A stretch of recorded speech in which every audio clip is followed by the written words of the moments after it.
할렐루야. 감사합니다. 이번 주간에도 굉장히 더웠어요. 지난주에는 좀 이제 더위가 좀 한풀 꺾였나 생각했는데 오히려 더 더웠던 것 같아요. 그래도 다행히 소나기가 또 매일같이 그냥 소나기가 쏟아지고 나니까 그래도 좀 더위가 이렇게 가시고 하는 것 같은데 이제 더위에 막 빠진 것 같아요. 이번 주까지는 이렇게 좀 더웁다 그러는데 이번 주 지나게 되면은 이제 햇바람이 계속 이렇게 불어올 것 같아서 여러분 건강 잘 지키시는 여러분들이 되기를 주님으로 축원드립니다.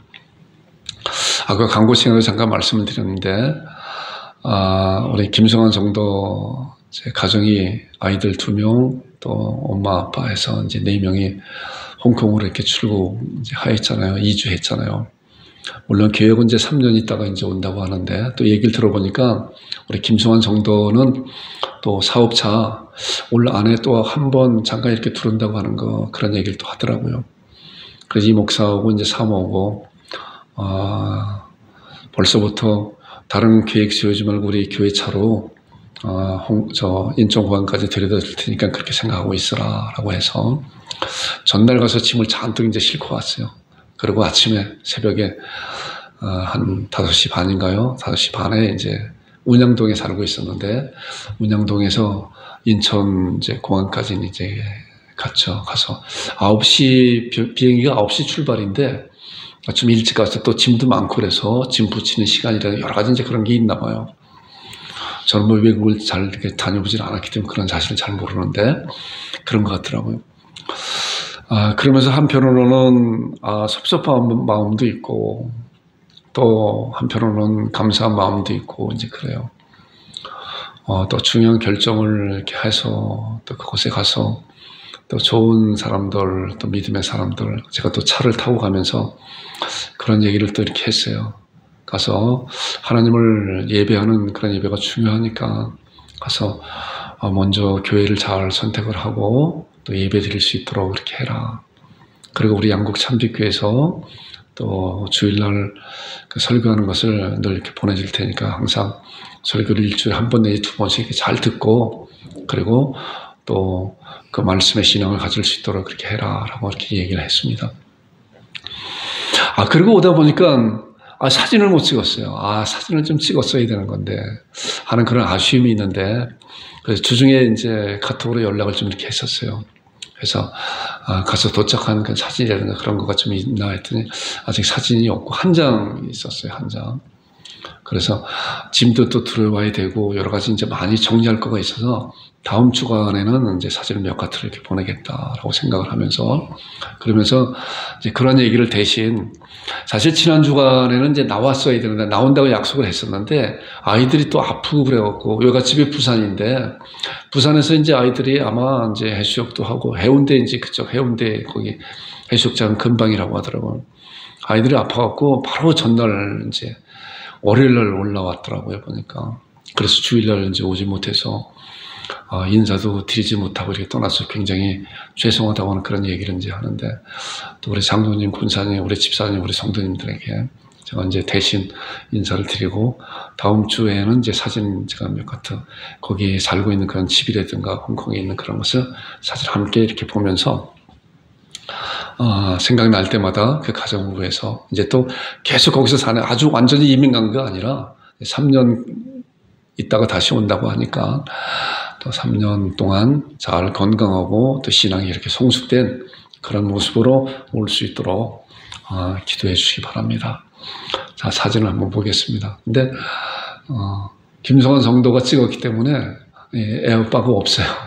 이게 아마 홍콩 공항에 내려서 찍은 것 같아요. 보니까 안에 자세히 보니까 전부 다 이렇게 한문으로 써 있는 거 보니까 서울 인천공항이 아니라 홍콩 공항인 것 같아요. 이제 다음 주에는 사진 몇 가트를 함께 보면서 이들의 생각을 이렇게 사진을 보니까 이들이 이 아이들이고 이 또 자매님이구나 라고 생각이 되면서 기도할 때 이런 생각을 가지면서 기도해 주시기 바랍니다. 자, 오늘 고린도후서 5장 10절에 있는 말씀 예수님의 재림과 심판, 우리 그리스도의 심판대 지난주에는 율법에 대한 그런 말씀을 나눴는데 재림과 심판에 대한 말씀을 이제 몇 달에 걸쳐서 함께 말씀을 나누고 있어요. 아주 굉장히 이 목사도 이제 말씀을 보면서 전에 알지 못했었던 그런 말씀을 새롭게 또 이렇게 깨달아 주는 것 같아요. 또는 새로운 신앙을 또 다져지는 것 같아서 여러분들과 함께 제가 먼저 가보고 이제 함께 이 시간을 통해서 기차를 타고 또 이제 간다 그랬잖아요. 그래서 그리스도의 심판대라고 하는 그런 제목을 가지고 상급에 대한 관점을 가지고 말씀을 함께 은혜를 나눌 건데 여러분들 말씀을 잘 집중하면서 그 말씀이 나의 말씀입니다. 아멘으로 말씀을 받는 여러분들이 되기를 주님으로 부탁드립니다. 아멘이 굉장히 중요한 거예요. 큰 소리 내서 아멘 해도 좋지만은 마음으로 또 아멘 해도 좋아요. 아멘 하면 그 말씀이 내 말씀입니다. 나의 마음 안으로, 나의 영 안으로 말씀을 끌어잡아당길 수 있는 그런 길이 아멘이에요. 그래서 아멘은 그리스도 예수 안에서 얼마든지 예가 된다. 아멘 해서 그 말씀이 하나님 영광 돌린다 그런 말씀이 있잖아요. 자, 고린도후서 5장 10절에 있는 말씀, 우리가 읽은 말씀 같이 이는 우리가 다 반드시 그리스도의 심판대 앞에 나타나게 되어 각각 선악간에 그 몸으로 행한 것을 따라 믿으려 받으려 함이라. 이 말씀을 중심으로 상급에 대한 말씀을 관점을 가지고 말씀을 함께 은혜를 나눌 것이에요. 여러분 잘 말씀 보고 아멘으로 받는 여러분들과 제가 되기를 주님으로 축원드립니다. 자, 심판의 두 종류가 있어요. 이 목사가 생각을 해보면서 우리가 먼저 본에 이제 율법에 대한 심판을 이제 봤잖아요. 율법에 대한 심판. 그래서 율법은 저주의 법이고 심판의 법이에요. 그래서 율법에 대한 그런 심판은 이제 요한계시록에 나오는 그런 말씀을 우리가 함께 은혜를 나눴잖아요. 타락한 천사들과 이 세상에 태어난 모든 사람들은 다 이 심판 아래 있게 되잖아요. 그래서 율법의 심판을 받게 되잖아요.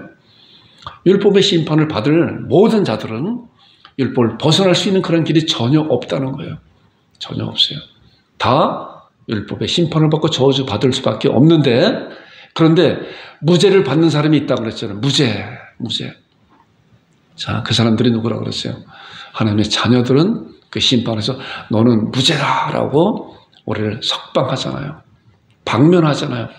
자, 그래서 그 무죄를 받은 사람은 생명의 성령의 법 안에 이제 있게 되죠. 그래서 이 법이라고 하는 것은 보호하는 법이라고 함께 은혜를 나눴어요. 보호하는 법은 보호하지만은 또한 지킬 의무가 있는 것이고 그 법을 범하였을 때 거기에 대한 대가를 치러야 되는 것이 이 법의 굉장히 중요한 요소예요. 우리가 세상 법도 그렇잖아요. 법이 그 나라 백성들을 보호하잖아요. 그리고 그 법에 대해서 의무를 지켜야 되잖아요. 국방의 의무, 교육의 의무, 납세의 의무, 이제 그런 의무를 지켜야 되는데 그런 의무를 지키지 않으면 뭐예요? 법에 대한 대가를 받게 되잖아요. 이와 비슷하게 하나님의 법도 마찬가지로 그렇다는 거예요. 자, 그런데 우리가 율법에서 무죄를 받았다고 하는 그런 것은 잠깐 이제 말씀을 이제 지금 오늘 나오는 그런 말씀에 대해서 은혜를 나눈 말씀인데 미리 말씀 나눈 것인데 한번 잠깐 또 보겠습니다. 왜 율법에 대한 심판에 대해서 우리가 무죄를 받았는 건가 보니까 자, 그러면 내 형제들아 너희도 그리스도의 몸으로 말미암아 율법에 대해 죽임을 당하였다라는 자, 율법에 대해 죽임을 당하였다는 거예요. 누구로 말미암아? 우리가 예수 그리스도의 몸으로 말미암아 율법에 대해서 죽음을 당하였다. 율법이 심판해야 되는데 보니까 율법에 대해서 이미 벌써 심판을 당했다라는 거예요. 당했다라는 거예요. 자, 갈라디아서 3장 13절에 있는 말씀 보니까 근데 그것이 그리스도의 몸으로 심판을 받았다 그러는데 이 말씀을 보니까 정확하게 그 말씀에 대해서 자세히 나오고 있어요. 그리스도께서 우리를 위하여 저주를 받은 바에서 자, 우리를 위해서 저주를 받았어요. 누가요? 예수님께서 십자가상에서 돌아가신 그러한 것이 바로 율법의 저주를 철저히 받은 거예요. 누구 때문에? 우리 때문에. 그런데 우리가 왜 예수님과 무슨 관계에 있는 것인가? 하나님께서 우리의 죄를 예수님한테 담당시켰다 그랬잖아요. 주보에 나오는 주보의 5구절을 여러분들 한 주간 동안 그 구절에 대해서 얼마나 말씀을 많이 이렇게 봤어요. 이 목사가 원하는 것은 달달 외웠으면 좋을 것 같아요. 이런 말씀에 대해서. 그래서 우리는 다 양 같아서 그런 행하여 각기 죄를 갖고 여호와께서 우리 무리의 죄를 크게 담당시켰다. 얼마나 놀라운 복음된 말씀이에요. 하나님께서 우리의 죄를 그리스도께 담당시켰다고 하는 그런 놀라운 말씀을 하나님께서 말씀을 통해서 약속해 주시고 우리는 그 약속된 말씀을 지금 이 순간 또한 주님을 알지 못했을 때 그 순간에 말씀을 통해서 나의 모든 죄가 그리스도 속에 갔다고 하는 그런 사실을 우리가 알잖아요. 이 목사가 이 말씀에도 얼마나 여러분들에게 많이 정말 속된 표현을 귀가 닳도록 말씀을 드려요. 주보회까지 다음 주까지 주보회에 나올 거예요. 여러분들 이 말씀을 잘 살아가면서 말씀을 잘 다지고 그래서 나의 신앙을 이 말씀에 단단히 세우면은 절대로 우리의 신앙이 흔들리지 않아요. 그리고 이 말씀을 통해서 다른 이들에게 말씀을 담대히 증거할 수가 있다는 거예요. 자, 이 말씀 보니까 그리스도께서 우리를 위해 저주를 받음받으사 율법의 저주에서 우리를 속량하셨으니 기록된 바 나무에 달릴 마다 저주 아래 있다. 예수님께서 십자가에 달리신 것은 이런 관점으로 볼 때 뭐예요? 율법의 저주를 받은 거예요. 근데 그 율법의 저주를 받은 것은 왜 예수님이 율법의 저주를 받으셨나? 죄가 하나도 없으신 분이 율법을 완벽하게 지키신 분이 우리의 죄를 뒤집어 썼기 때문에 그런 거잖아요.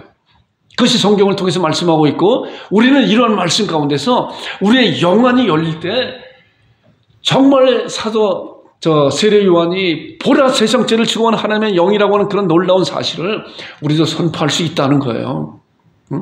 그래서 제가 그런 말씀을 정말 많이 여러분들께 말씀드리는 것은 왜 그런 말씀을 여러분들께 많이 말씀을 드리나? 이 목사가 그전에도 그것 때문에 얼마나 고민을 많이 했는지 몰라요. 눈이 열리질 않으니까 말씀을 이론적으로 알아도 지식적으로 알아도 그 말씀이 내 말씀이 안 되는 거예요.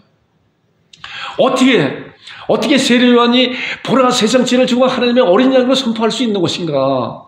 그리고 지금도 마찬가지로 어떻게 그럴 수 있는 건가? 이 말씀과 연관된 말씀이 그 말씀이잖아요. 갈라디아서 2장 20절이 사도 바울이 내가 그리스도와 함께 십자가에 못 박히다니 그런즉 이제는 내가 사는 것이 아닌 내 안에 그리스도께 사신 것이라고 말씀하고 있는데 과연 사도 바울의 고백뿐만이 아니라 그 고백이 나의 고백이 되는 것인가? 우리는 살펴봐야 돼요. 이 목사 그 전에 그런 것 때문에 얼마나 그것이 알고 있고 달달 외운다고 하여도 나와 전혀 관계가 없는 그런 말씀같이 보여지다가 어느 날인가 사모하는 가운데 하나님께서 영혼을 열어주세요. 보니까 나도 2000년 전에 칼보리산 십자가 달렸을 때 그 안에 내가 그 안에 있구나 라고 하는 사실을 보게 돼서 그리고 사도 바울같이 나도 내가 그리스도와 함께 십자가에 못 박혔습니다 라고 담대히 하나님 앞에도 고백할 수 있고 다른 이들에게도 이렇습니다. 하나님께서 우리를 예수 그리스도 안에 넣어주셨습니다는 거예요. 우리가 언제 아담 안에 놓았어요? 그렇잖아요. 아담 안과 그리스도 안이 굉장히 놀라운 성경의 진리예요.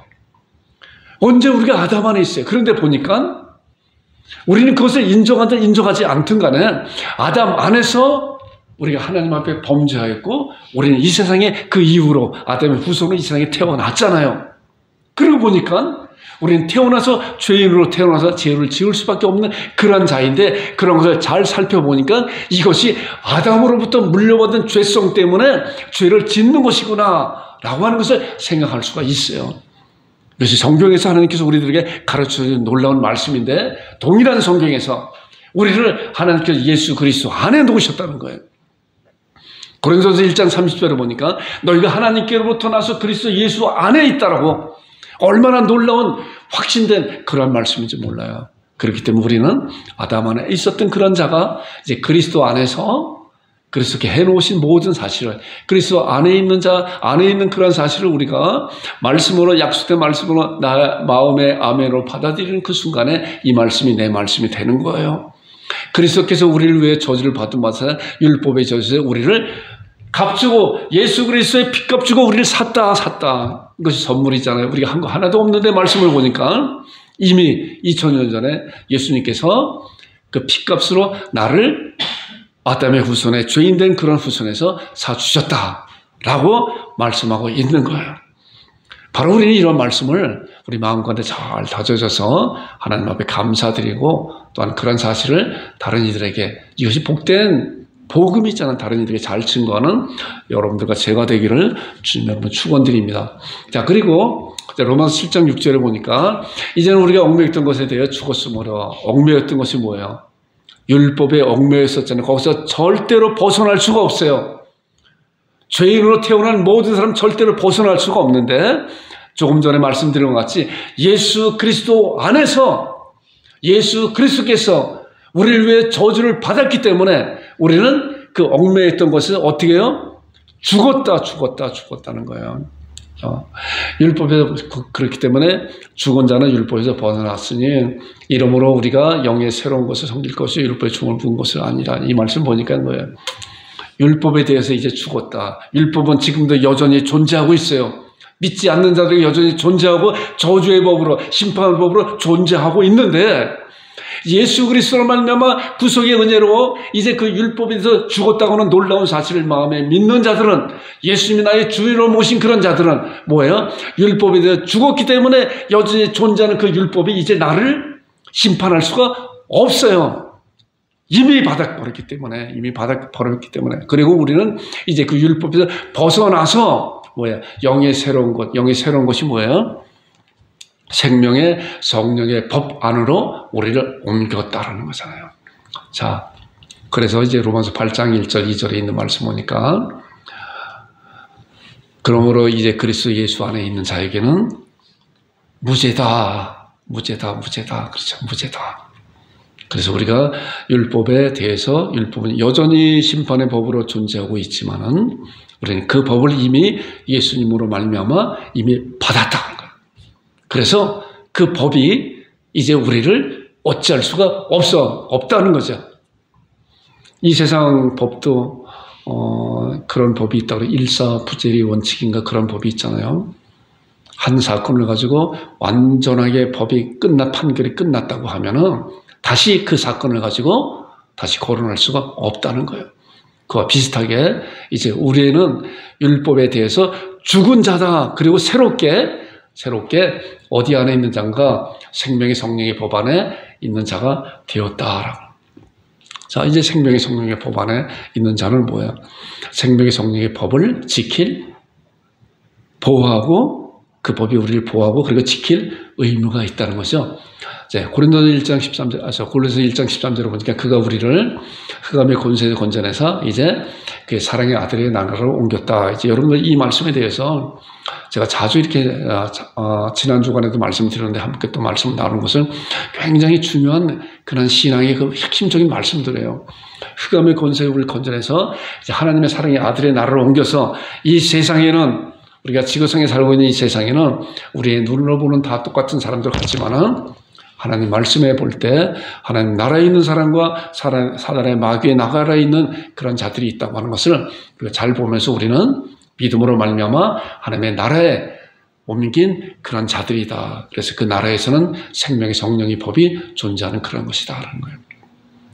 자, 율법과 성령님의 법의 차이를 한번 봤잖아요. 율법은 요구만 있을 뿐이고, 그러면 저주와 심판의 법이다. 그러나 성령님의 법은 요구만 있는 것이 아니라 하나님께서 함께 그 요구를 이루신다. 생명의 성령의 법이 율법보다 오히려 더 강력한 그런 법이라고 함께 은혜를 나눴잖아요. 그런데 성령님의 법은 하나님께서 우리 안에서, 더 구체적으로 성령님께서 우리 안에서 그 법을 이루어내신다고 하는 거예요. 요한복음 10장 17절 보니까 그는 진리의 성이라 세상은 능히 그를 받지 못하나 이는 그를 보지도 못하고 알지도 못함이라. 그러나 너희는 그를 아나니 그는 너희와 함께 거하시며 또 너희 속에 계시겠습니다. 성령님께서 하나님의 자녀들은 이 안에서 이제 그러한 법을 이루어내는 그러한 능력의 힘으로 우리를 이끌어 간다는 거예요. 과연 그런 삶에 대해서 어떠한 삶인가 이제 쭉 나오는 그런 말씀이에요. 오늘도 말씀을 이제 나누면서 다음 주까지 말씀을 나눠야겠구나 하는 그런 생각을 이렇게 갖게 됩니다. 준비하다 보니까. 이 목사가 자꾸만 이제 그러한 생각이 이렇게 들어요. 과연 이런 말씀을 또 언제 말씀을 나눌 것인가 하는 생각을 들으면서 정말 이 말씀에 대해서 좀 더 깊이 그리고 자세히 말씀을 나눴으면 좋겠다 하는 생각을 갖고 먼저 이 목사가 말씀에 대한 소화를 좀 충분히 하고 이제 여행으로 따지기는 먼저 여행을 좀 갔다 와서 다 여기저기 탐방을 해보고 그리고 다시 와서 인솔자라서 여기저기 보니까 거긴 안 가도 되고 여기 중요한데 몇 군데 이렇게 가면 좋겠다라고 이렇게 생각을 하면서 여러분들한테 핵심적인 그런 말씀을 이렇게 나누는 거예요.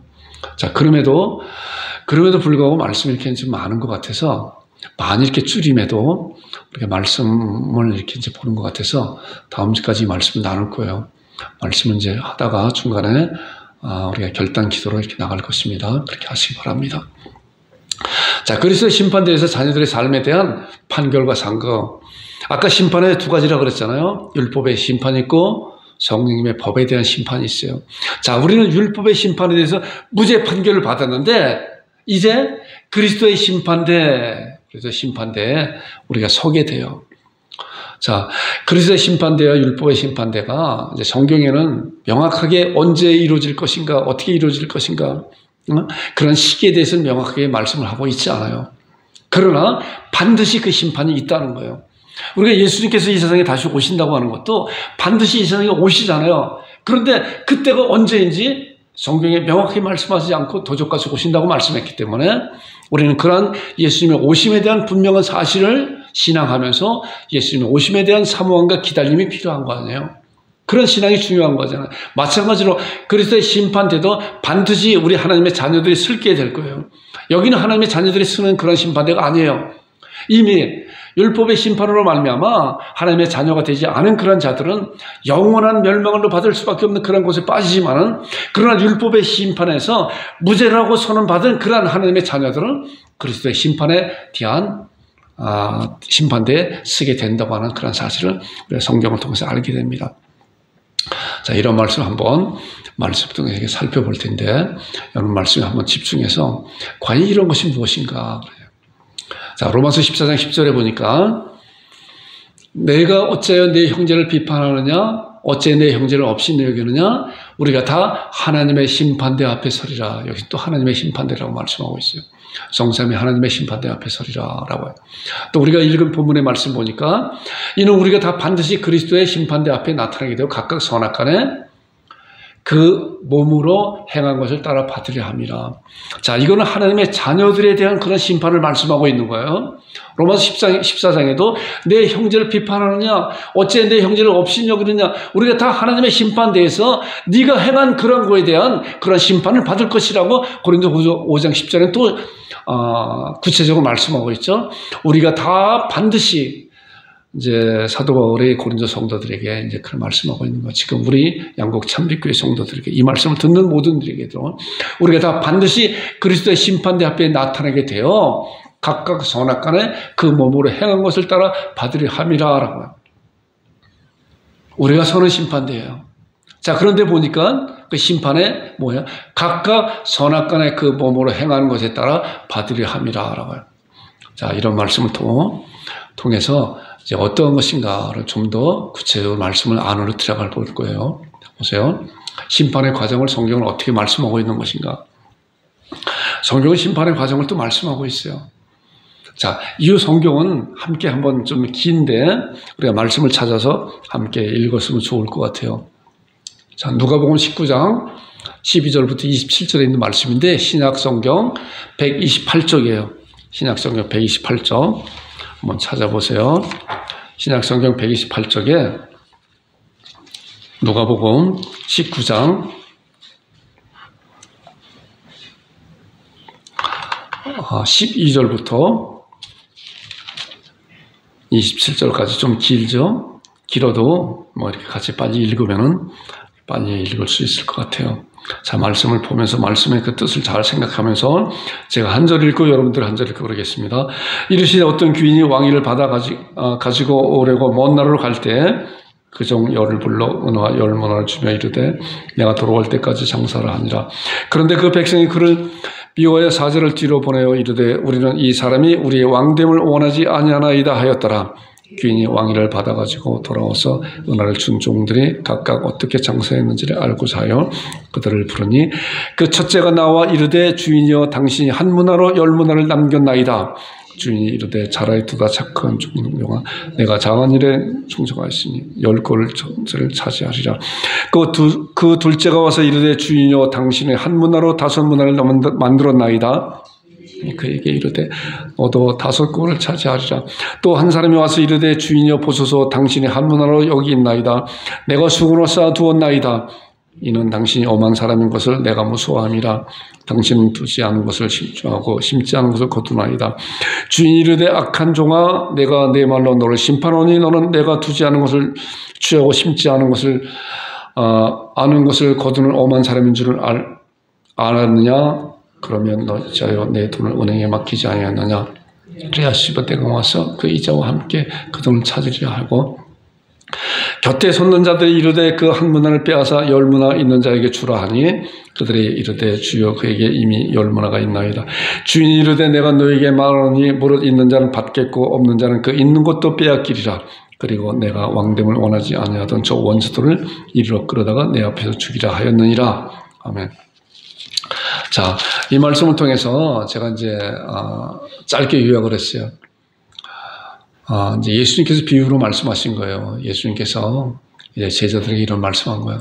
자, 한 문화씩 10명의 그런 종들에게 한 문화씩 잘 나눠줬어요. 그리고 내가 돌아올 때까지 이걸 가지고 너희를 장사하라. 이제 그랬어요. 그랬더니 돌아와서 보니까 계산하는 거예요. 결산하는 거죠. 한 문화로 이제 어떤 사람이 이제 와서 어떤 한 종이 와서 내가 한 문화로 10문화를 남겼습니다. 그랬더니 우리 주님께서 10골 권세를 가질 네가 다스리는 그런 권세를 가져라 라고 말씀하고 있어요. 그 다음에 또 한 문화로 가진 사람이 와서 내가 5문화를 남겼습니다. 그래 5골 권세. 그런데 또 어떤 사람은 한 문화를 그대로 가지고 왔어요. 아무것도 남기지 못하였죠. 그랬더니 이제 한 문화도 빼앗기고 그리고 10문화 한 사람한테 그걸 주고 그리고 이들에게 악한 자라 칭하였다. 악한 자라 칭하였다. 이것이 주는 이제 교훈이 뭐냐. 우리들에게도 이제 아까 보니까 그리스도의 하나님의 심판대, 그리스도의 심판대 우리가 쓴다 그랬잖아요. 네가 행한 대로 받으리라라고 하는 그런 말씀과 같이 이렇게 된다는 거야. 자, 이 말씀에서 이제 더 구체적으로 고린도전서 3장에 나오는 말씀이 있어요. 이제 화면을 잘 봐보세요. 자, 고린도전서 3장 12절에 보니까 자, 심판대에서 어떠한 과정 가운데서 있을 것인가, 어떤 과정이 있을 것인가, 어떻게 심판할 것인가 하는 거예요. 자, 만일 누구든지 금이나 은이나 보석이나 나무나 풀이나 집으로 이 터에 세우면 이 말씀 보니까 금과 은과 보석이 있고 나무나 풀이나 집으로 있어요. 자, 금과 은과 보석은 뭐예요? 한번 다루심을 당한 거잖아요. 한번 불 속에 들어서 거쳐 나온 거잖아요. 금이 되기 위해서는, 정금이 되기 위해서는, 은이 되기 위해서는, 보석이 되기 위해서는 어때요? 불순물들을 다 제거하기 위해서 한번 불 가운데 거쳐 나온 그런 것이다. 나무나 풀이나 집으로 이 터에 세우면, 천연인 것을 이 터에 세우면 이렇게 생각할 수가 있어요. 각 사람의 공적이 나타날 것인데 그날에 언제요? 주님 오시는 그날에 공적을 밝히리니 이는 불로 나타나고 그 불이 각 사람의 공적이 어떤 것을 시험할 것이라. 자, 테스트한다는 거, 우리의 믿음을 달아보신다고 하는 그런 말씀도 있잖아요. 자, 그때 우리의 믿음을, 우리의 열매를 달아본다는 거예요. 누구든지 금이나 은이나 보석이나 또 어떤 이는 나무나 풀이나 집으로 이런 터 위에, 믿음의 터 위에 세우면 그렇다는 거예요. 자, 그리고 14절에 나오는 말씀이 만일 누구든지 그 위에 세운 공적이 그대로 있으면 자, 불로 시험한다는데 금이나 은이나 보석이 불에 타나요? 불에 타지 않잖아요. 이미 거쳐 나왔기 때문에. 자, 이런 말씀이 뭐냐고 하면은, 이런 말씀이 우리도 마찬가지로 죽음을 통해서 이제 새롭게 거듭난 그런 하나님의 백성들은 이제 이러한 사실을 우리의 삶 가운데 살아내야 된다는 거예요. 만일 누구든지 그 위에 세운 공적이 그대로 있으면 어떻게 해요? 상을 받고, 자, 상급에 대한 그런 관점을 가지고 이제 그리스도의 심판대, 하나님의 심판대는 말씀을 나누는 거예요. 누구든지 그 위에 세운 공적이, 저도 자꾸만 이 말씀을 보면서 자꾸만 헷갈리는 거가 그 전에 말씀을 암송하는데 공력이 불타면 이제 그 말씀이에요. 공적이 불타면, 자, 해를 받는다. 그러니까 하나님의 백성들도 상을 받고 해를 받는 그런 것이 있다는 거예요. 물론, 율법의 심판돼서 영원히 형벌 받는 그런 것은 차원이 완전히 다른 거예요. 그것은 우리는 거기서 이미 무죄 선고를 받은 사람들인데, 무죄 선고 받은 자는 성령님의 법 안에서 하나님의 나라에서 이 세상에 어떻게 삶을 살아내면서 얼마나 열매를 맺은 거에 대한 그런 결산을 하는 것인데, 그 결산에 대한 말씀이 이 말씀이에요. 금이나 은이나 보석이나 나무나 풀이나 집으로 이 터에 세우면 그날의 공력을 밝히니 그 공력이 불로 나타난다. 불로 그 공력을 밝힌다 그러는데, 만일 누군지 그 위에 세운 공적이 그대로 있으면 상을 받고 그 위에 세운 공적이 불타면 해를 받으리니. 자, 해를 받으리니 그러나 자기는 구원할 때 불 가운데서 얻은 것이다. 불 가운데서 얻은 거예요. 겨우 구원 하나 얻은 거라. 하나님의 자녀들의 심판대에 서는 것은 하나님께서 상급을, 너는 그래 한 문화로 열 문화를 남겼구나, 너는 10골 권세를 다스릴 그런 권세를 너에게 준다. 너는 하나 가지고 5개 했구나. 너는 하나 가지고 하나 그대로 있어. 이 화 있을 자, 엄한 자라고 이렇게 말씀하고 있는 거예요. 우리가 그런 사실을 마음에 잘 다져주는 여러분들이 되기를 주님으로 축원드립니다. 자, 이런 말씀에 대해서 좀 더 이제 다른 말씀을 비교하면서 말씀을 생각해 볼 거예요. 요한복음 15장 5절, 지난주에도 함께 말씀을 나눴어요. 요한복음 15장 4절에는 가지가 나무에 붙어 있지 않으면 스스로 열매를 맺을 수 없다고 그래요. 그리고 나오는 15절, 5절에 나오는 말씀이 나는 포도나무여 너희는 가지니 그가 내 안에 내가 그 안에 거하면 이 사람은 과실을 많이 맺는다. 이 사람은 과실을 많이 맺는다. 이 사람은 열매를 많이 맺는다. 나는 포도나무에 너희는 가지니 저가 내 안에 내가 저 안에서 이 사람 과실을 많이 맺나니. 그전 성경 버전이 그전 성경이에요. 그가 내 안에 내가 그 안에 거하면 이 사람은 열매를 많이 맺나니. 어떻게 해요? 포도나무에 가지가 붙어 있으면은 가지로부터 나무로부터 절로 열매를 맺는다는 거예요. 핵심이 여기 있어요. 우리가 상급을 10골을 받을 그런 권세를 가질 수 있는 그런 상급을 받는 자들은 바로 주님 안에 거할 때 주께서 내 안에서 그렇게 한다고 했는데 그 다음에 나오는 말씀을 보니까 이 말씀이잖아요. 나를 떠나서 너희가 아무것도 할 수가 없다라고 이렇게 선언하고 있어요. 주님을 떠난 삶은 아무것도 아니라는 거야. 이제 시편 127편에 있는 말씀 보니까 이 말씀이 얼마나 잘 말씀하고 있는지 몰라요. 우리가 교동문 통해서 읽어봤잖아요. 보니까 여호와께서 집을 세우지 아니하시면, 자 그래요. 자, 이 말씀 잘 보세요. 여호와께서 집을 세우지 아니하시면 세우는 자의 수가 헛되다 하는 거예요. 아무리 세워도 여호와께서 집을 세우지 아니하면 너는 그것이 아무것도 아니라는 거예요. 아무것도 아니라는 거예요. 그리고 여호와께서 성을 지키지 아니하시면 파수꾼에 깨어있음에 파수꾼의 경성함이 헛되다는 거예요. 바로 뭐예요? 하나님께서 내 안에서 하나님께서 해놓으신 그런 일을 성취할 때 그것이 풍성한 열매로 하나님께 금이나 은이나 보석으로 세우는 그런 것이라는 거예요. 답이 여기 있는 거예요. 보니까. 그리고 그 다음에 나오는 말씀 보니까 너희가 일찍 일어나면 늦게 누우며 수고의 떡을 먹으면 다 헛되다. 아무리 일찍 일어나고 또한 늦게 누우고 다른 사람보다 열심히 일해서 세우는 그런 모든 것이 주님을 떠난 삶은 아무것도 아니라 주님을 떠나서 세운 그런 공덕은 아무것도 아니라고 말씀하고 있는 거예요. 그러니까 우리가 이런 말씀을 통해서 볼 때 과연 우리는 어떻게 해야 되는 것인가 여기에 우리가 말씀을 통해서 경각심을 갖고 그 말씀을 해결하려고 하는, 사모하려고 하는 그런 마음을 가져야 되는 거예요. 왜냐고 하면은 아까 말씀드렸잖아요. 반드시 우리는 그리스도의 심판대 앞에 서게 돼요. 지난주에도 그 말씀 드렸잖아요. 제가 이 말씀을 준비하면서 이걸 누가 하느냐는 거 누가 아느냐고요. 이 세상에 주님을 알지 못하는 영혼들이 이런 말씀 아냐고요. 당신이나 나나 우리는 하나님의 자녀로서 이제 무죄 선고받고 하나님의 자녀들도 마찬가지로 우리가 이 세상에서 살아난 그런 삶에 대한 그런 계산을, 그런 결산을 반드시 그리스도의 심판대에서 쓸 게다. 결산할 거다라고 말씀하고 있는 거예요. 우리는 이런 놀라운 사실을 우리가 이 말씀을 통해서 알게 되고 또한 여러분들도 지금 하나님 앞에 살아계신 하나님 앞에 예배드리러 나오는 그런 믿음이 얼마나 소중한 것인가.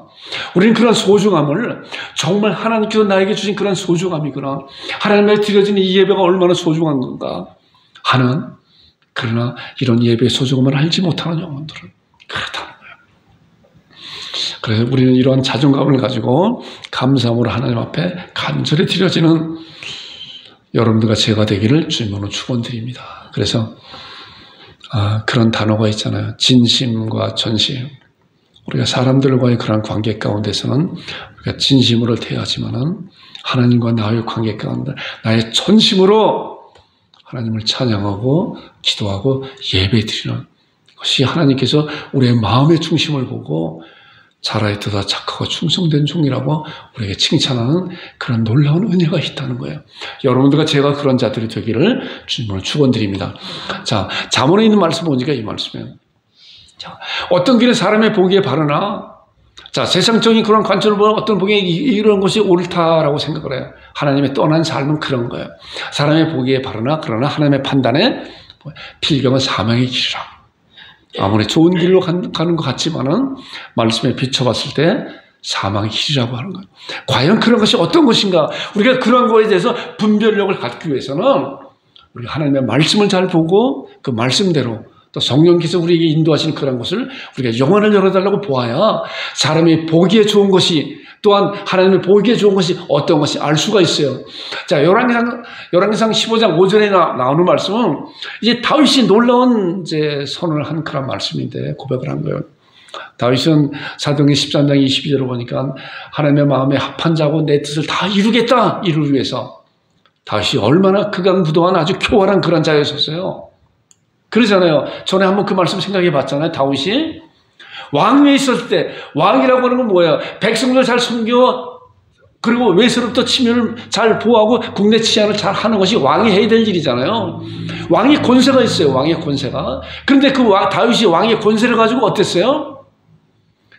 자기의 충성된 우리야라고 하는 그런 병사의 그 아내를 취해버렸잖아요. 그리고 아이를 갖게 하고 그리고 그것을 숨기기 위해서 우리아를 전쟁터에 나가서 죽게 만들었잖아요. 얼마나 교활하고 극악무도한 그런 왕이에요. 그런데 그 이후로 하나님 앞에 그러한 일을 통해 자복하고 그리고 이제 열왕기상 15장 5절에 보니까 이 말씀이에요. 그래서 하나님께서 이러한 다윗을 보고 내 마음에 합한 자가 내 뜻을 너를 통해 다 이루겠다라고 그런 놀라운 약속을 놀라운 말씀을 하였구나. 우리도 마찬가지로 하나님 앞에 우리가 아무리 많은 그런 잘못을 극악무도한 죄를 지었다 해도 다윗까지 하나님 앞에 통해 자박하고 이제는 내가 그렇게 하지 않겠습니다라고 결단할 때 이것이 다윗의 결단이에요. 보세요. 자, 이는 다윗이 햇사는 우리의 일 외에는 햇사는 우리에게 행한 일이 얼마나 교활한 그런 죄예요. 엄청난 죄잖아요. 외에는 그래도 하나님 앞에 통해 자복한 그런 다윗의 그런 신앙을 보고 하나님께서 이제 다윗이 하나님을 고백하는 거예요. 외에는 평생에 여호와 보시기에 정직히 행하고 자기의 명령하신 모든 일을 어기지 않았다. 자, 다윗이 뭐예요? 평생에 어떻게 해요? 여호와 보시기에요. 여호와 보시기에. 그게 중요한 거예요. 아까 저기 잠언에 있는 말씀 보니까 사람 보기에 여호와 보시기에 다른 거예요. 이건 다른 거예요. 마찬가지로 지금도 우리가 이 세상에 살고 있으면서 하나님 보시기에 악한 거는 악이에요. 그러니까 대표적으로 차별금지법 통과되면은 뭐예요? 동성애자 죄라고 얘기하면 그 법이 통과된 그 나라에서는 그 법에 걸리는 거예요. 그 사람 보기에 그들의 그래 너희들도 그 법에 합당하니까 잘하라고 얘기해야 되나요? 하나님 보시기에 얼마나 악한 거예요. 하나님의 법이 가장 상위법이에요. 그렇기 때문에 우리 믿음의 사람들은 여호와 보시기에 내가 행하고 있는 그런 처지에서 나는 어떻게 해야 될 것인가. 이 다윗이 고백하는 것이 그러한 일 외에는 평생에 여호와 보시기에 정직히 행하고 자기의 명령하신 모든 일을 어기지 아니하였더라. 이런 신앙을 갖는 여러분과 제가 되기를 주님으로 축원드립니다. 자, 로마서 14장 23절을 보니까 의심하고 먹는 자는 정죄되었나니 이는 믿음을 따라 행하지 아니하였기 때문이라. 믿음으로 행하지 아니하는 것은 다 죄라. 이 말씀 보니까 이제 믿음으로 행해야만이 믿음으로 행하지 않는 것은 다 죄라. 믿음으로 행하지 않는 것은 아까 보니까 나는 포도나무니 너희는 가지니 저가 내 안에 내가 저 안에 있으면 이 사람은 과실을 많이 맺네. 나를 떠나서 너희가 아무것도 할 수 없다라고 하는 그런 것은 믿음을 떠난 그 삶은 아무것도 아니다. 이 말씀에서 구체적으로 믿음을 따라 하지 않는 건 다 죄라는 거예요. 그렇다고 하는 그 믿음이 뭔가 우리가 이렇게 알아야 되잖아요. 계속적으로 그 말씀 가운데 이렇게 들어가는데, 자, 믿음이라고 하는 것은 믿음 안에서 사는 삶이 무엇인가요? 자, 믿음 안에서 사는 삶이 뭐냐? 자, 로마서 1장 17절 보니까, 자, 복음에는 하나님의 의가 나타나는 믿음에 이르게 하느냐 하나님이 기록된 바 오직 의인은 믿음으로 말미암아 살리라. 자, 이 말씀에서 굉장히 중요한 말씀하고 있어요. 오직 의인은 누구예요? 무죄를 선고받을 하나님 나라로 옮긴 자들, 흑암의 권세에서 하나님 나라로 옮긴 하나님의 백성들을 이제 생명의 성령의 법을 지켜야 되는데 그 법의 테두리 안에서 그 삶을 이뤄내야 되는데 바로 의인은 믿음으로 말미암아 사는 것이다. 과연 이 믿음으로 말미암아 사는 그 삶이 무엇인가? 로마서 10장 17절에 말씀하고 있잖아요. 그러므로 믿음은 들음에서 나며 들음은 그리스도의 말씀으로 말미암다. 그러니까 하나님의 말씀을 듣고 그 말씀을 듣는 것이 아니라 말씀을 듣고 지켜 행할 때 성령님께서 우리 안에서 그 행함에 대한 그런 신앙을 우리로 말미암아 열매를 맺게 해주는 거구나. 이것이 답이라는 거예요. 우리가 이러한 사실에 대해서 분명히 잘 알고 그래야만이 우리가 하나님의 그리스도의 심판대 앞에 나갔을 때 그래 네가 한 문화 가지고 열 문화 남길 수 있는 열 권세를 가질 그런 상급을 너에게 주겠다라고 놀라운 약속을 우리에게 해주신다는 거예요. 이제 보세요. 믿음의 선진들에 대한 그런 말씀에 대해서 우리가 말씀을 나누고 이제 나머지는 이제 다음 주에 하겠습니다. 믿음의 선진들의 삶을 보세요. 상급에 대한 그런 관점을 가지고 말씀을 나눌 건데 잘 보세요. 자, 먼저 아브라함, 믿음의 선진이 아브라함이요. 자, 아브라함은 로마서에 이제 그런 말씀을 하고 있어요. 그가 100세가 되어 자기 몸의 죽음과 살의 뒤에 죽을 것을 알고도 자, 아브라함이 100세가 돼서 자기의 몸을 죽고 자기 안에 사라의 태도 이제 다 할머니 할아버지가 돼서 아이를 전혀 가질 수 없는데 하나님께서 너를 통해서 아들이 나올 것이다 태어날 것이다 라고 약속했는데 25년 동안 얼마나 시행착오를 많이 겪고 왔어요. 이제 거의 25년이 다 돼서 이제 아브라함의 그런 고백이 이런 고백이에요. 사라의 태에 죽은 것 같음을 알고도 믿음에 약해지지 아니하고 믿음이 없어 하나님의 약속을 의심치 않고 믿음의 경고에서 하나님의 영광을 돌리며 자 하나님의 약속을 의심치 않다. 그 약속이 뭐예요? 이삭을 줄 거라 아들을 줄 거라 너로 말미암아 많은 민족의 복을 얻을 것이라고 하는 그런 놀라운 약속이 바로 네 몸을 통해서 사라의 태를 통해서 이삭이 태어난 그런 이삭이다 라고 그에게 약속해 줬는데 그것을 믿지 못하다가 시행착오를 겪다가 이제 믿음이 생기고 나니까 하나님께서 이제 그에게 정말 이삭을 주었잖아요. 믿음이 없어 하나님의 약속을 의심치 않고 믿음의 견고에서 하나님 앞에 영광 돌리며 약속하신 그것을 또한 능히 어떻게 해요? 확신하였다 이럴 수가. 이것이 믿음이에요. 믿음은 확신이에요. 분명히 믿음은 확신이라고 하는 것은 우리의 영안으로 그것을 본 거예요. 자, 그 다음에 모세. 자, 모세는 자, 아주 놀라운 말씀이에요. 믿음으로 모세는 장성을 바로의 공주의 아들의 칭함을 거절하고 자, 바로의 공주의 아들의 칭함을 거절하고 도리어 하나님의 백성과 함께 고난받기를 잠시 죄악을 누리는 것보다 더 좋아했다. 고난받는 것을 좋다는 거예요. 모세가. 자, 애굽의 궁전에 있었으면 정말 바로 왕이 될 수 있는 그런 위치도 있는 것인데 그리고 얼마나 많은 사람들이 칭송받고 섬기를 받고 그런 위치가 있었어요. 그런데 모세는 뭐예요? 뭔가를 알았어요. 모세의 어머니를 통해서 어렸을 적에 배운 그런 신앙에 대해서 모세는 그 신앙에 단단히 다져 있는 거예요. 믿음으로 모세는 장성할 바로의 공주의 아들의 칭함을 거절했다 스스로 자기 복을 다 차버렸다는 거예요. 세상 사람들이 봤을 때 얼마나 바보 같은 그런 일이에요. 그런데 왜 그런 것인가 왜 그런 건가? 하나님의 백성과 함께 고난받기를 잠시 죄악을 누리는 것보다 더 좋아했다. 잠시 이것을 누리는 것은 잠시다. 그렇다고 하면 그 뒤에 나오는 말씀이 거기에 대한 답이 나오죠. 그리스도를 위해 받는 수모를 애굽의 모든 보다 더 큰 재물로 여겼으니 자 그리스도를 받는 수모를 애굽의 그런 큰 보화보다도 큰 재물로 다 여겼다. 보다 큰 재물로 여겼다. 왜요? 상 주심을 바라봤다는 거예요. 모세도 하나님께서 그리스도의 심판대에서 상을 주실 그런 것을 상급을 바라봤다는 거예요. 우리가 미래를 바라보고 미래를 보고 현재를 살아내는 거란 말이에요. 믿음의 사람들은. 우리가 이러한 말씀을 듣는 믿음의 선지들이 다 그랬어요. 히브리서 11장에 있는 나오는 모든 믿음의 선지들이 다 어떠한 사람은 정말 놀라운 그런 부활을 얻기 위해서 구차의 생명을 구걸하지 않았다는 거예요. 순교자들이 그렇잖아요. 순교자들이. 우리나라에 정말 100여 년 전, 100몇십 년 전에 온 그런 순교자들이 젊은 청청 그런 젊은 나이에 자기 본국에서 얼마나 여유 있게 품위를 갖추면서 종교를 받으며 살 수 있어요. 그런데 그런 걸 다 저버리고 와서 하나님의 말씀을 제대로 전하지도 못하고 순교당한 그런 순교자들이 얼마나 많아요. 왜 그랬을까요? 그들이 바로 이 모세와 같이 상주심을 바라봤기 때문에 그런 거예요. 여러분은 정말 그리스도의 심판대에 우리가 쓴다는 말을 했습니다. 우리가 그렇게 쓸 때 하나님께서 우리에게 잘했다 착고가 충성된 종이라고 하는 그런 놀라운 칭찬을 받는 우리들인가? 아니면 한 문화를 가지고 그것을 10배, 100배에 남기지 않은 그런 자인가를 살펴봐야 되는 거예요. 모세도 그랬어요.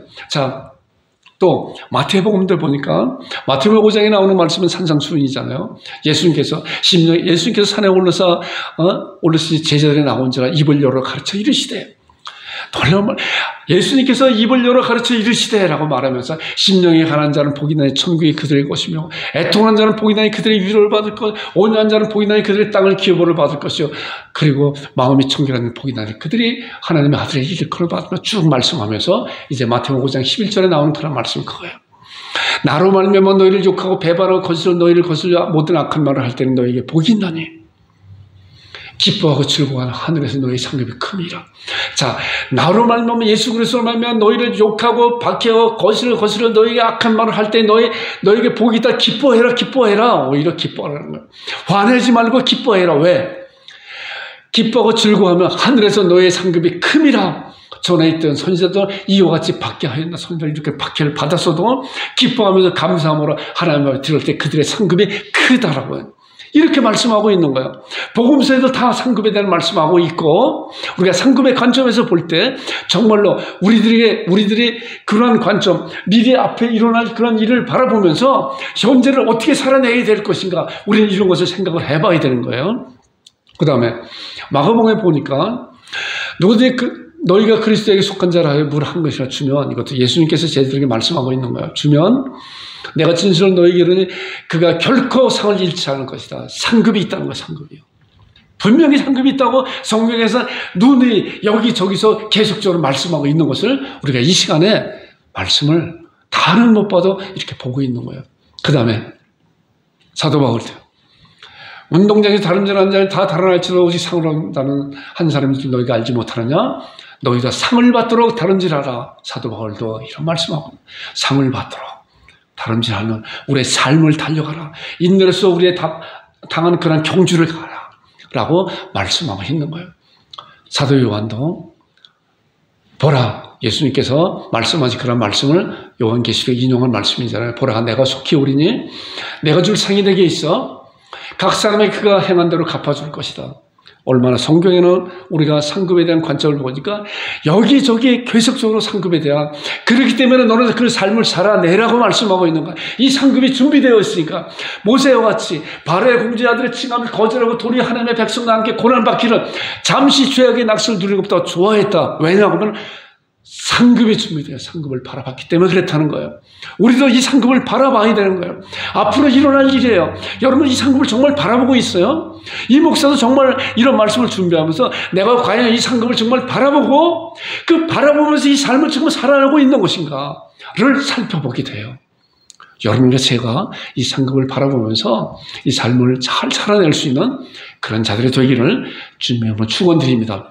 자, 예수님께서도 로마서 12장 2절은 우리의 구름같이 굳들러서 허다한 증인들이 있으니 얽매이신 죄가 무거운 짐을 벗어버리고 우리 앞에 당한 그런 경주를 하며, 그 다음에 2절에 나오는 말씀이 믿음의 주여 또 온전케 하신 이 예수를 바라보자. 저는 그 앞에 있는 즐거움을 위하여, 그 앞에 있는 기쁨을 위하여. 자, 이 말씀도 예수님께서 어떻게 해서 십자가에 달리시면서 가진 고난을 다 가지면서 뭐야? 믿음의 주여 또 온전케 하신 이를 우리가 바라봐야 된다. 왜냐하면 예수님도 그 앞에 있는 기쁨을 위하여 어떻게 해요? 십자가를 참으사 부끄러움을 개의치 아니하시되 하나님의 보좌 우편에 앉으셨다. 예수님을 뭐 바라봤어요? 하나님의 보좌 우편에 앉는 것을 바라봤잖아요. 그렇기 때문에 이 세상에 있는 그러한 것을, 그 앞에 있는 즐거움을 위하여 기쁨을 위하여 십자가를 참으사 부끄러움을 개의치 아니하시고, 우리도 마찬가지로 우리 삶 가운데 여러 가지 많은 그런 어려움과 고난이 있다고 해도 미래를 바라보면서, 그 전에 그런 예를 한번 들은 적이 있잖아요.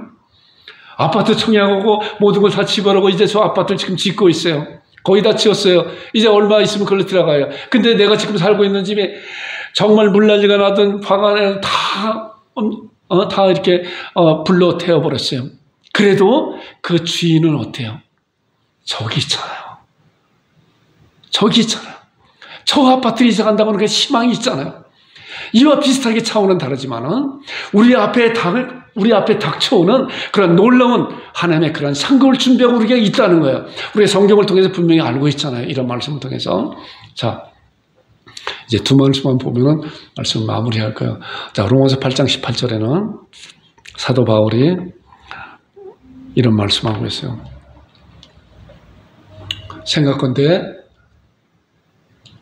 현재의 고난은 장차 우리에 나타날 영광과 뭐예요? 좋게 비교할 수 없다는 거예요. 그전 성경에는 좋기라고 하는 단어가 있어요. 생각건대 현재의 고난은 장차 우리에게 나타날 영광, 장차 우리에게 나타날 영광이 어떤 영광이에요? 사도 바울은 이제 삼층천에 하늘나라에 갔다 온 그런 자이잖아요. 그래서 고린도 후서 12장에 내가 알 수 없는 그런 가운데 정말 놀라운 그런 것을 보고 왔노라고 그렇게 고백을 하고 있어요. 현재의 고난 장차 우리에게 나타난 영광과 좋게 비교할 수 없는 놀라운 약속을 하면서 이제 디모데후서 4장 7절과 8절의 사도 바울의 고백을 보세요. 자, 디모데후서 4장 7절을 보니까 나의 선한 싸움을 싸우고 나의 달려갈 길을 마치고 믿음을 지키다. 그랬기 때문에 사도 바울이 선한 싸움을 싸우고 있었던 거예요. 달려갈 길을 마치고 믿음을 지켰다는 거예요. 선한 싸움은 뭐예요? 전쟁과 같이 그런 힘과 힘으로 싸우는 것이 아니라 얼마나 많은 그런 죽을 고생을 다 넘겼어요. 그래도 그는 주님만 바라보면서 그들을 위해서 기도하는 그러한 선한 싸움을 싸우고 있었잖아요. 나의 달려갈 길을 마치고 믿음을 지켰으니 그랬더니 뭐예요? 이제후로는 나를 위하여 의의 면류관이 예배되었다. 의의 면류관. 사도 바울의 그런 의의 면류관이 예배되었다. 죽어도 의로운 재판관이 그날에 주님이 오시는 그날에 내게만 주실 것이 아니야. 누구요? 우리들에게도 주의 나타나는 사모하는 모든 자에게도 주실 것이다. 반드시 의의 면류관이 있고 상급이 있다고 하는 그런 사실을 우리가 성경을 통해서 잘 알게 됩니다. 여러분들 앞으로 미래에 일어날 일이에요. 이러한 일은 미래에 일어날 이러한 일은 어디서 이러한 것을 우리가 알 수 있어요. 어디서?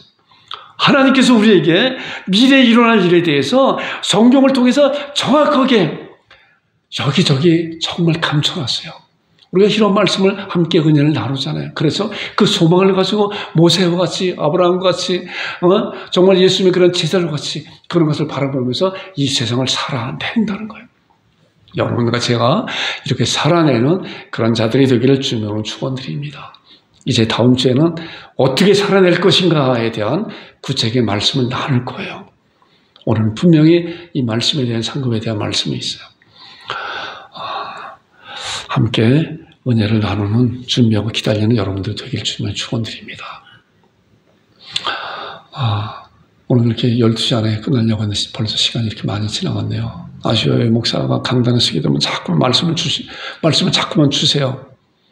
준비하신 그런 말씀을 막 주시는 것 같아서 다 말씀을 전하지 못하는 그런 아쉬움이 좀 있어요. 그래도 또 다음 주에 또 말씀을 나눠야 되겠다 하는 그런 생각을 갖게 됩니다. 우리 결단 기도하겠습니다. 자, 말씀에 수기하여 주옵소서. 그리스도의 심판대에서 큰 상급을 받는 자가 되기를 사모하는 그런 자들이 되길 바랍니다. 대신자를 위해서 기도하겠습니다. 기도하겠습니다. 거룩하신 아버지 하나님 아버지 하나님 감사합니다. 감사합니다.